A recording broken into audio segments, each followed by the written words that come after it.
Eat Bulaga, target naman ng mga eskwelahan na susugurin.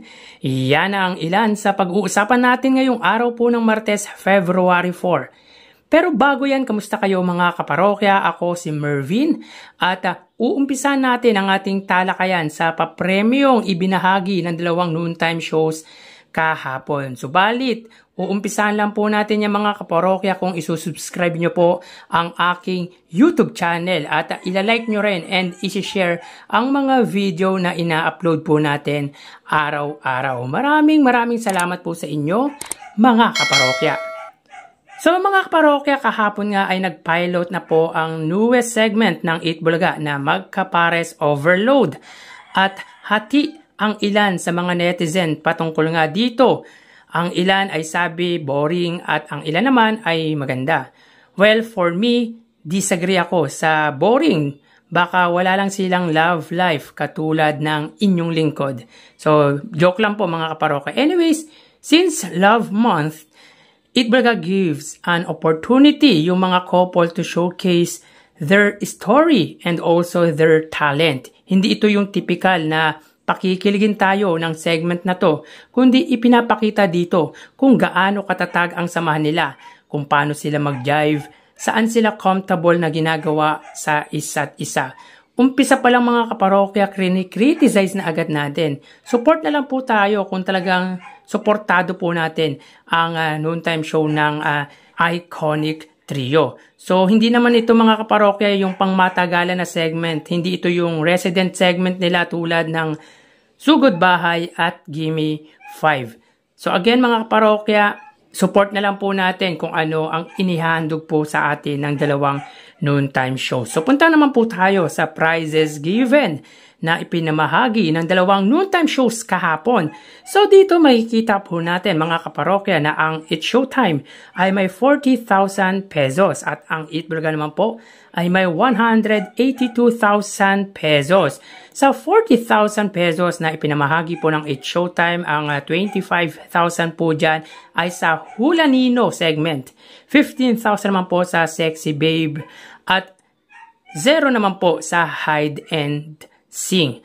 32,000 naman po sa Pera Fee segment, 30,000 sa Magkapares Overload, 75,000 sa Sugod Bahay mga kapatid, 30,000 sa Gimme 5 at 15,000 naman po sa The Clones. Meaning they gave a combined prizes of 222,000 pesos. So again, 222,000 pesos po ang pinagsamang papremyo na ibinigay ng dalawang noontime shows kahapon. 182,000 sa Eat Bulaga at 40,000 naman po sa It's Showtime.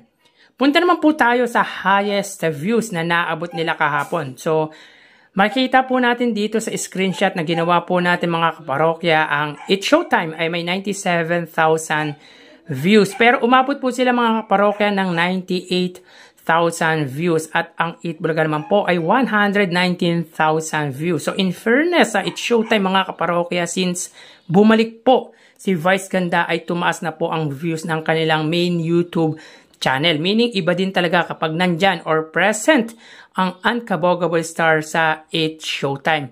Yan na po ang pinakamataas na views na naabot ng It's Showtime this year.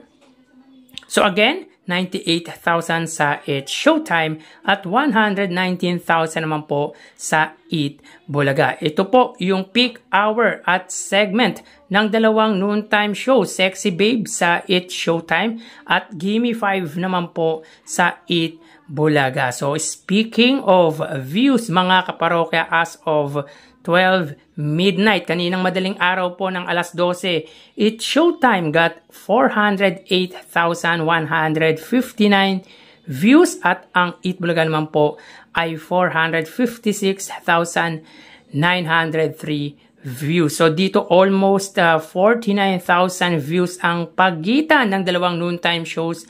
Pabor po yan sa longest running noontime show na Eat Bulaga. So if I'm not mistaken, mostly or karamihan po ng viewers nito ay ang mga OFW. Ito po yung team replay na hindi po nakakapanood ng noontime shows live.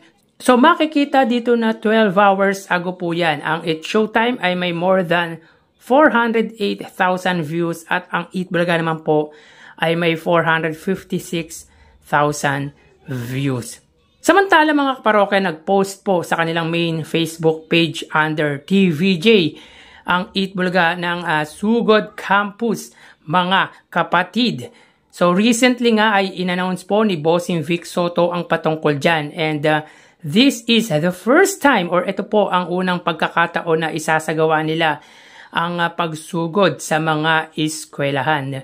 I think good idea po ito on the part of Eat Bulaga dahil alam naman po natin na maraming student or estudyante na hikahos ang pamilya sa buhay at malaking tulong sa estudyante ang maibibigay na papremyo sa kanila. So anytime soon ay ilo-launch na po ito. Ang title ay Sugod Campus, mga kapatid. Hindi na po Sugod Bahay dahil eskwelahan na po ang kanilang susugurin. At history ito para sa unang campus na susugurin dahil masasama sila sa kasaysayan ng Eat Bulaga dahil sila ang unang eskwelahan na susugurin nga ng nasabing noontime show ng iconic trio.